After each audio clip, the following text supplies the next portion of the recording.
A Case of Eavesdropping by Algernon Blackwood.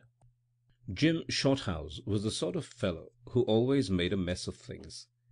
Everything with which his hands or mind came into contact issued from such contact in an unqualified and irremediable state of mess. His college days were a mess. He was twice rusticated. His school days were a mess. He went to half a dozen, each passing him on to the next with a worse character and in a more developed state of mess. His early boyhood was the sort of mess that copybooks and dictionaries spell with a big M, and his babyhood, was the embodiment of howling, yowling, screaming mess. At the age of 40, however, there came a change in his troubled life, when he met a girl with $500,000 in her own right, who consented to marry him, and who very soon succeeded in reducing his most messy existence into a state of comparative order and system. Certain incidents, important and otherwise, of Jim's life would never have come to be told here, but for the fact that in getting into his messes and out of them again, he succeeded in drawing himself into the atmosphere of peculiar circumstances and strange happenings. He attracted to his path the curious adventures of life as unfailingly as meat attracts flies and jam wasps. It is to the meat and jam of his life, so to speak, that he owes his experiences. His after-life was all pudding, which attracts nothing but greedy children. With marriage the interest of his life ceased for all but one person, and his path became regular as the sun's instead of erratic as a comet's. The first experience in order of time that he related to me shows that somewhere latent behind his disarranged nervous system there lay psychic perceptions of an uncommon order. At the age of 22, I think after his second rustication, his father's purse and patience had equally given out, and Jim found himself stranded high and dry in a large American city. High and dry, and the only clothes that had no holes in them safely in the keeping of his uncle's wardrobe.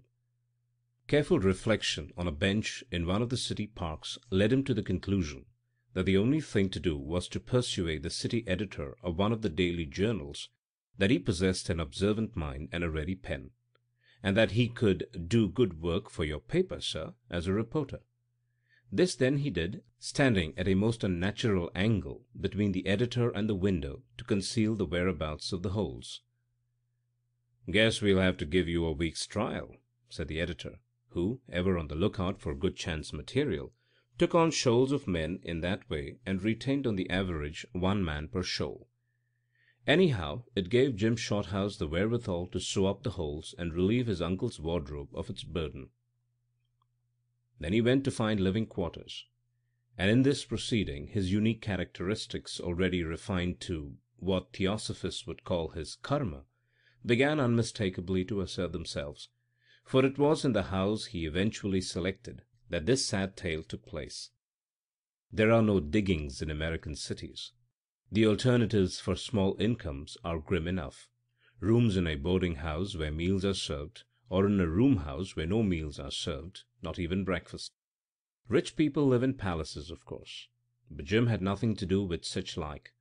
His horizon was bounded by boarding houses and room houses, and owing to the necessary irregularity of his meals and hours, he took the latter. It was a large, gaunt-looking place in a side street, with dirty windows and a creaking iron gate, but the rooms were large, and the one he selected and paid for in advance was on the top floor. The landlady looked gaunt and dusty as the house, and quite as old. Her eyes were green and faded, and her features large. "Wall," she twanged with her electrifying western drawl, "that's the room if you like it, and that's the price I said. Now, if you want it, why, just say so, and if you don't, why, it don't hurt me any." Jim wanted to shake her, but he feared the clouds of long-accumulated dust in her clothes, and as the price and size of the room suited him, he decided to take it.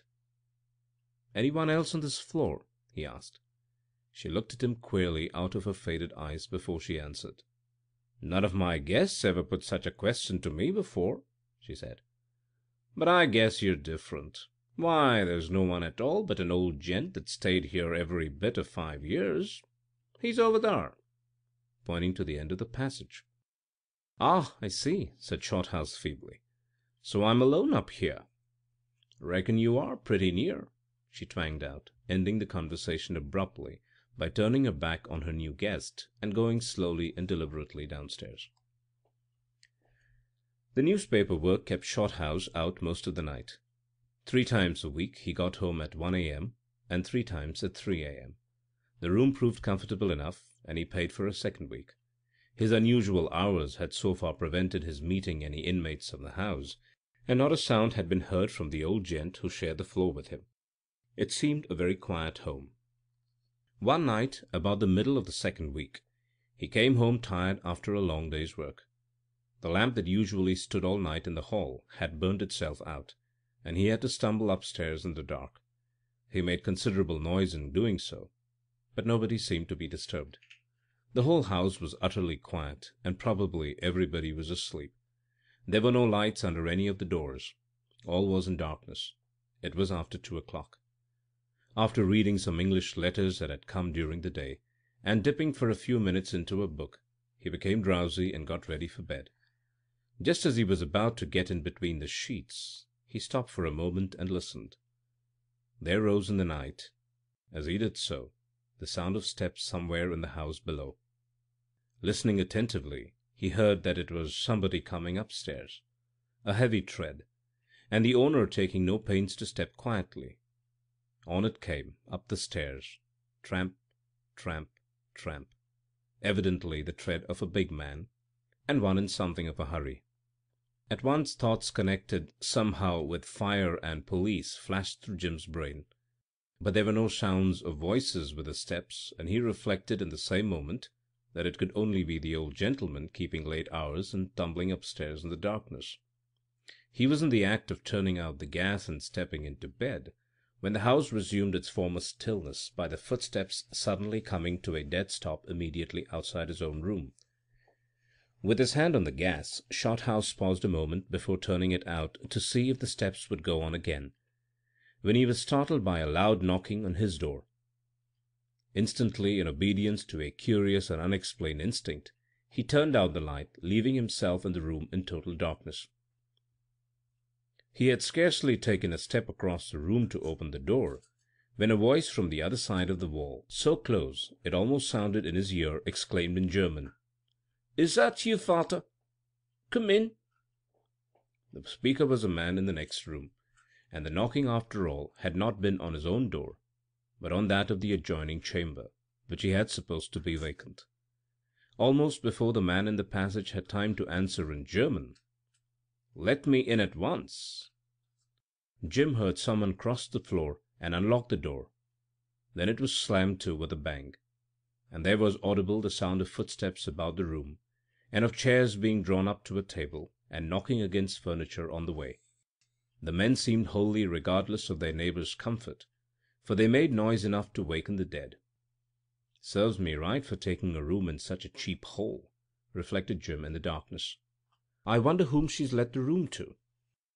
The 2 rooms, the landlady had told him, were originally one. She had put up a thin partition, just a row of boards, to increase her income. The doors were adjacent, and only separated by the massive upright beam between them. When one was opened or shut, the other rattled. With utter indifference to the comfort of the other sleepers in the house, the 2 Germans had meanwhile commenced to talk both at once and at the top of their voices. They talked emphatically, even angrily. The words "Vater" and "Otto" were freely used. Shorthouse understood German, but as he stood listening for the first minute or 2, an eavesdropper in spite of himself, it was difficult to make head or tail of the talk, for neither would give way to the other, and the jumble of guttural sounds and unfinished sentences was wholly unintelligible. Then, very suddenly, both voices dropped together, and after a moment's pause, the deep tones of one of them, who seemed to be the father, said with the utmost distinctness, "You mean, Otto, that you refuse to get it?" There was a sound of someone shuffling in the chair before the answer came. "I mean that I don't know how to get it. It is so much, Vater. It is too much, a part of it." "A part of it!" cried the other, with an angry oath. "A part of it! When ruin and disgrace are already in the house, it's worse than useless. If you can get half, you can get all, you wretched fool. Half measures only damn all concerned." "You told me last time," began the other firmly, but was not allowed to finish. A succession of horrible oaths drowned his sentence, and the father went on in a voice vibrating with anger. "You know she will give you anything. You have only been married a few months. If you ask and give a plausible reason, you can get all we want and more. You can ask it temporarily. All will be paid back. It will re-establish the firm, and she will never know what was done with it. With that amount, Otto, you know I can recoup all these terrible losses, and in less than a year it will be repaid. All will be repaid. But without it, you must get it, Otto. Hear me, you must. Am I to be arrested for that misuse of trust money? Is our honored name to be cursed and spat on?" The old man choked and stammered in his anger and desperation. Shorthouse stood shivering in the darkness and listening in spite of himself. The conversation had carried him along with it, and he had been for some reason afraid to let his neighborhood be known. But at this point he realized that he had listened too long, and that he must inform the two men that they could be overheard to every single syllable. So he coughed loudly, and at the same time rattled the handle of his door. It seemed to have no effect, for the voices continued just as loudly as before, the son protesting and the father growing more and more angry. He coughed again, persistently, and also contrived purposely in the darkness to tumble against the partition, feeling the thin boards yield easily under his weight, and making a considerable noise in doing so. But the voices went on unconcernedly, and louder than ever. Could it be possible that they had not heard? By this time Jim was more concerned about his own sleep than the morality of overhearing the private scandals of his neighbors, and he went out into the passage and knocked smartly at their door. Instantly, as if by magic, the sound ceased. Everything dropped into utter silence. There was no light under the door, and not a whisper could be heard within. He knocked again, but received no answer. "Gentlemen," he began at length, with his lips close to the keyhole, and in German, "please do not talk so loud. I can overhear all you say in the next room. Besides, it is very late, and I wish to sleep." He paused and listened, but no answer was forthcoming. He turned the handle and found the door was locked. Not a sound broke the stillness of the night except the faint swish of the wind over the skylight, and the creaking of a board here and there in the house below. The cold air of a very early morning crept down the passage and made him shiver. The silence of the house began to impress him disagreeably. He looked behind him and about him, hoping, and yet fearing, that something would break the stillness. The voices still seemed to ring on in his ears. But that sudden silence, when he knocked at the door, affected him far more unpleasantly than the voices, and put strange thoughts in his brain, thoughts he did not like or approve. Moving stealthily from the door, he peered over the banisters into the space below. It was like a deep vault that might conceal in its shadows anything that was not good. It was not difficult to fancy he saw an indistinct moving to and fro below him. Was that a figure sitting on the stairs peering up obliquely at him out of hideous eyes? Was that a sound of whispering and shuffling down there in the dark halls and forsaken landings? Was it something more than the inarticulate murmur of the night? The wind made an effort overhead, singing over the skylight, and the door behind him rattled and made him start. He turned to go back to his room, and the draught closed the door slowly in his face, as if there was someone pressing against it from the other side. When he pushed it open and went in, 100 shadowy forms seemed to dart swiftly and silently back to their corners and hiding places. But in the adjoining room the sounds had entirely ceased, and Shorthouse soon crept into bed, and left the house with its inmates waking or sleeping, to take care of themselves, while he entered the region of dreams and silence. Next day, strong in the common sense that the sunlight brings, he determined to lodge a complaint against the noisy occupants of the next room, and made the landlady request them to modify their voices at such late hours of the night and morning. But it so happened that she was not to be seen that day, and when he returned from the office at midnight, it was, of course, too late. Looking under the door as he came up to bed, he noticed that there was no light, and concluded that the Germans were not in. So much the better. He went to sleep about 1 o'clock, fully decided that if they came up later and woke him with their horrible noise, he would not rest till he had roused the landlady and made her reprove them with that authoritative twang in which every word was like the lash of a metallic whip.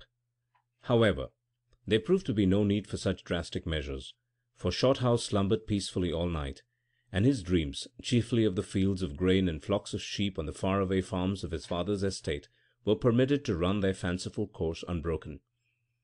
2 nights later, however, when he came home tired out after a difficult day, and wet and blown about by one of the wickedest storms he had ever seen, his dreams, always of the fields and sheep, were not destined to be so undisturbed. He had already dozed off in that delicious glow that follows the removal of wet clothes and the immediate struggling under warm blankets, when his consciousness, hovering on the borderland between sleep and waking, was vaguely troubled by the sound that rose indistinctly from the depths of the house, and, between the gusts of wind and rain, reached his ears with an accompanying sense of uneasiness and discomfort. It rose on the night air with some pretence of regularity, dying away again in the roar of the wind to reassert itself distantly in the deep, brief hushes of the storm. For a few minutes Jim's dreams were coloured only, tinged, as it were, by this impression of fear approaching from somewhere insensibly upon him. His consciousness at first refused to be drawn back from that enchanted region where it had wandered, and he did not immediately awaken. But the nature of his dreams changed unpleasantly. He saw the sheep suddenly run huddled together, as though frightened by the neighbourhood of an enemy, while the fields of waving corn became agitated, as though some monster were moving uncouthly among the crowded stalks. The sky grew dark, and in his dream an awful sound came somewhere from the clouds. It was in reality the sound downstairs growing more distinct. Shorthouse shifted uneasily across the bed with something like a groan of distress. The next minute he awoke, and found himself sitting straight up in bed, listening. Was it a nightmare? Had he been dreaming evil dreams, that his flesh crawled and the hair stirred on his head? The room was dark and silent, but outside the wind howled dismally, and drove the rain with repeated assaults against the rattling windows. How nice it would be, the thought flashed through his mind, if all winds like the west wind went down with the sun. They made such fiendish noises at night, like the crying of angry voices. In the daytime they had such a different sound. If only— Hark! It was no dream after all, for the sound was momentarily growing louder, and its cause was coming up the stairs. He found himself speculating feebly what this cause might be, but the sound was still too indistinct to enable him to arrive at any definite conclusion. The voice of a church clock striking 2 made itself heard above the wind. It was just about the hour when the Germans had commenced their performance 3 nights before. Shorthouse made up his mind that if they began it again, he would not put up with it for very long. Yet he was already horribly conscious of the difficulty he would have of getting out of bed. The clothes were so warm and comforting against his back. The sound, still steadily coming nearer, had by this time become differentiated from the confused clamour of the elements, and had resolved itself into the footsteps of one or more persons. "The Germans, hang 'em!" thought Jim. "But what on earth is the matter with me? I never felt so queer in my life." He was trembling all over, and felt as cold as though he were in a freezing atmosphere. His nerves were steady enough, and he felt no diminution of physical courage, but he was conscious of a curious sense of malaise and trepidation, such as even the most vigorous men have been known to experience when in the first grip of some horrible and deadly disease. As the footsteps approached, this feeling of weakness increased. He felt a strange lassitude creeping over him, a sort of exhaustion, accompanied by a growing numbness in the extremities, and a sensation of dreaminess in the head, as if perhaps the consciousness were leaving its accustomed seat in the brain and preparing to act on another plane. Yet, strange to say, as the vitality was slowly withdrawn from his body, his senses seemed to grow more acute. Meanwhile the steps were already on the landing at the top of the stairs, and Shorthouse, still sitting upright in bed, heard a heavy body brush past his door and along the wall outside. Almost immediately afterwards the loud knocking of someone's knuckles on the door of the adjoining room. Instantly, though so far not a sound had proceeded from within, he heard through the thin partition a chair pushed back and a man quickly across the floor and opened the door. "Ah, it's you," he heard in the son's voice. Had the fellow, then, been sitting silently in there all this time, waiting for his father's arrival? To Shorthouse it came not as a pleasant reflection, by any means. There was no answer to this dubious greeting, but the door was closed quickly, and then there was a sound as if a bag or parcel had been thrown on a wooden table and had slid some distance across it before stopping. "What's that?" asked the son, with anxiety in his tone. "You may know before I go," returned the other gruffly. Indeed, his voice was more than gruff. It betrayed ill-suppressed passion. Shorthouse was conscious of a strong desire to stop the conversation before it proceeded any further, but somehow or other his will was not equal to the task, and he could not get out of bed. The conversation went on, every tone and inflection distinctly audible above the noise of the storm. In a low voice the father continued. Jim missed some of the words at the beginning of the sentence. It ended with, "But now they've all left and I've managed to get up to you. You know what I've come for." There was distinct menace in his tone. "Yes," returned the other, "I have been waiting." "And the money?" asked the father impatiently. No answer. "You've had 3 days to get it in, and I've contrived to stave off the worst so far, but tomorrow is the end." No answer. "Speak, Otto! What have you got for me? Speak, my son, for God's sake, tell me." There was a moment's silence, during which the old man's vibrating accents seemed to echo through the rooms. Then came in a low voice the answer. "I have nothing." "Otto!" cried the other with passion. "Nothing!" "I can get nothing," came almost in a whisper. "You lie!" cried the other in a half-stifled voice. "I swear you lie! Give me the money!" A chair was heard scraping along the floor. Evidently the men had been sitting over the table, and one of them had risen.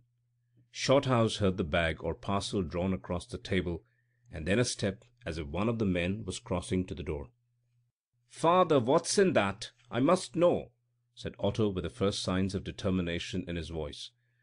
There must have been an effort on the son's part to gain possession of the parcel in question, and on the father's to retain it, for between them it fell to the ground. A curious rattle followed its contact with the floor. Instantly there were sounds of a scuffle. The men were struggling for the possession of the box, the elder man with oaths and blasphemous imprecations, the other with short gasps that betokened the strength of his efforts. It was of short duration, and the younger man had evidently won, for a minute later was heard his angry exclamation. "I knew it! Her jewels! You scoundrel! You shall never have them! It is a crime!" The elder man uttered a short guttural laugh which froze Jim's blood and made his skin creep. No word was spoken, and for the space of 10 seconds there was a living silence. Then the air trembled with the sound of a thud, followed immediately by a groan and the crash of a heavy body falling over onto the table. A second later there was a lurching from the table onto the floor and against the partition that separated the rooms.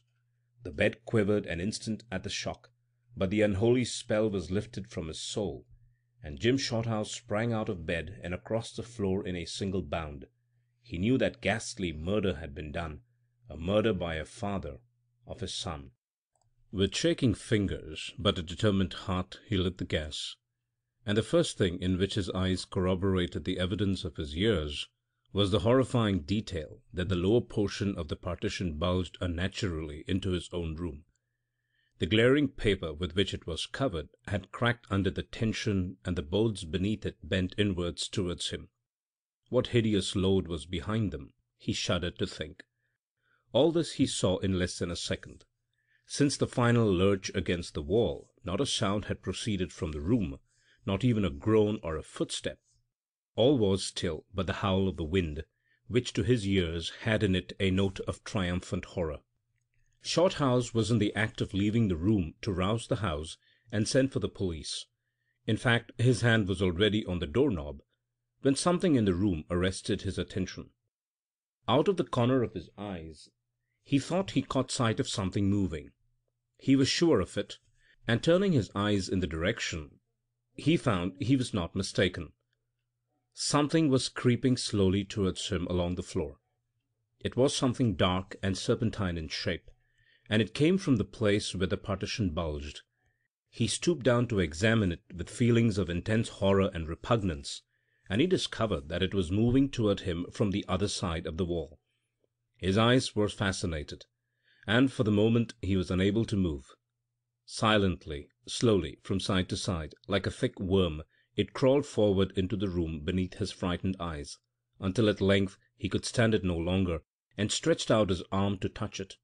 But at the instant of contact he withdrew his hand with a suppressed scream.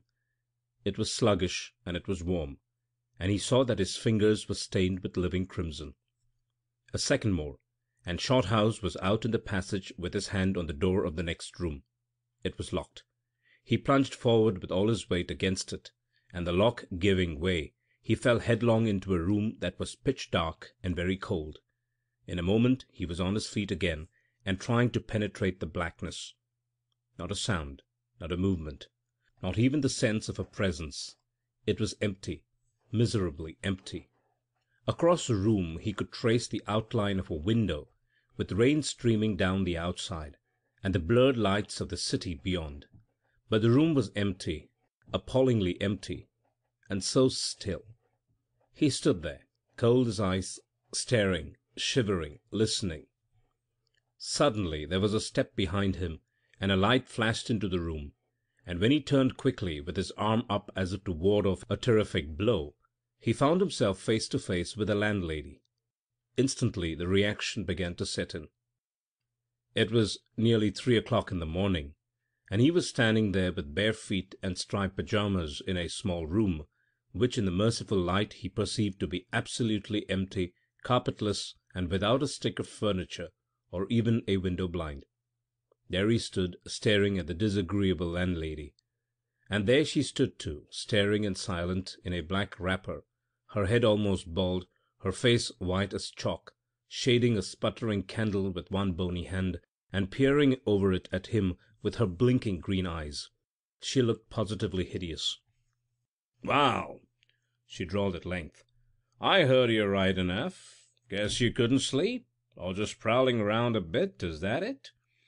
The empty room, the absence of all traces of the recent tragedy, the silence, the hour, his striped pyjamas and bare feet, everything together combined to deprive him momentarily of speech.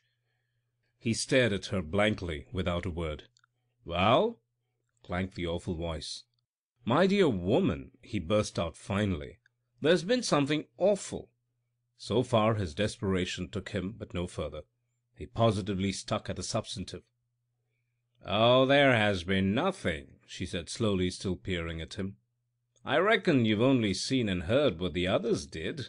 I never can keep folks on this floor long. Most of them catch on sooner or later, that is, the ones that's kind of quick and sensitive. Only you being an Englishman, I thought you wouldn't mind.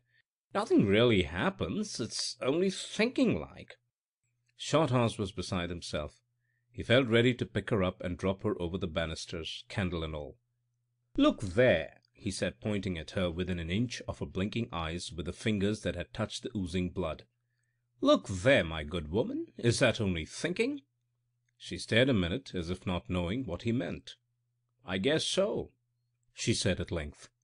He followed her eyes, and to his amazement saw that his fingers were as white as usual, and quite free from the awful stain that had been there 10 minutes before.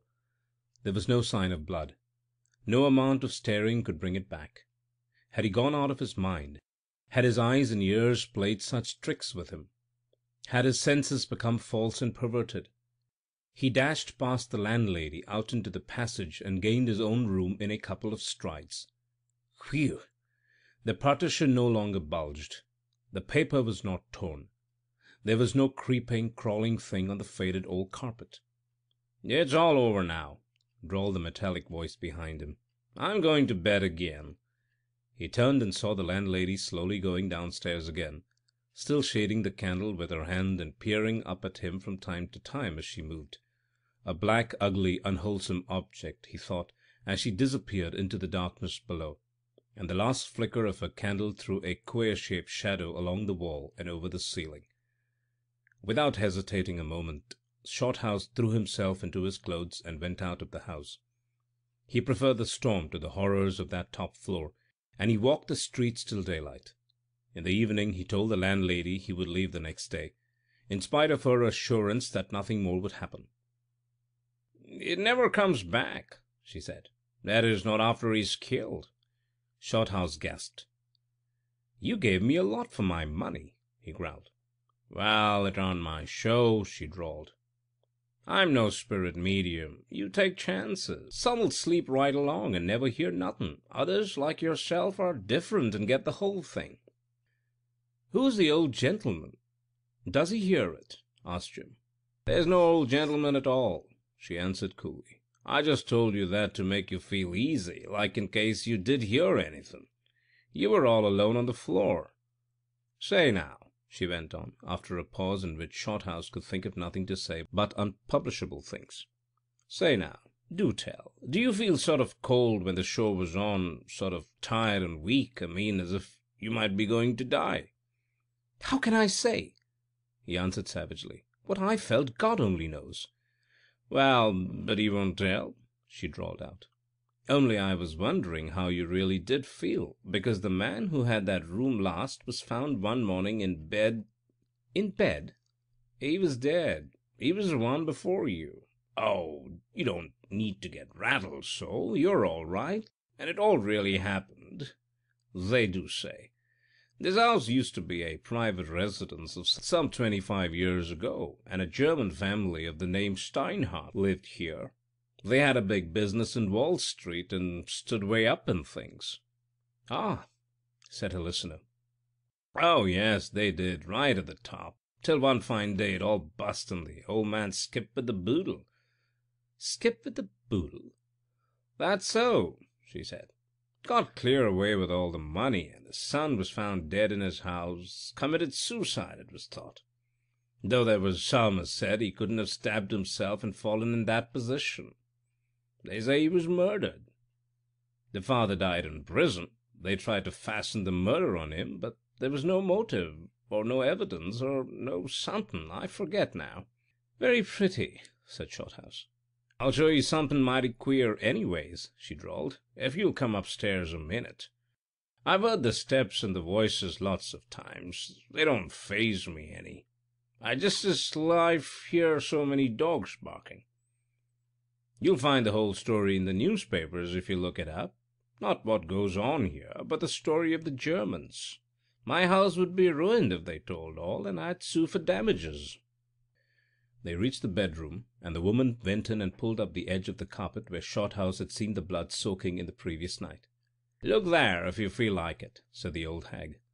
Stooping down, he saw a dark, dull stain in the boards that corresponded exactly to the shape and position of the blood as he had seen it. That night he slept in a hotel, and the following day sought new quarters.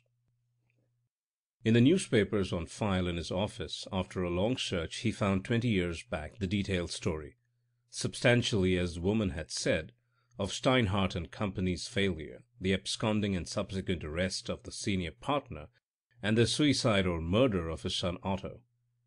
The landlady's room house had formerly been their private residence. End of A Case of Eavesdropping by Algernon Blackwood.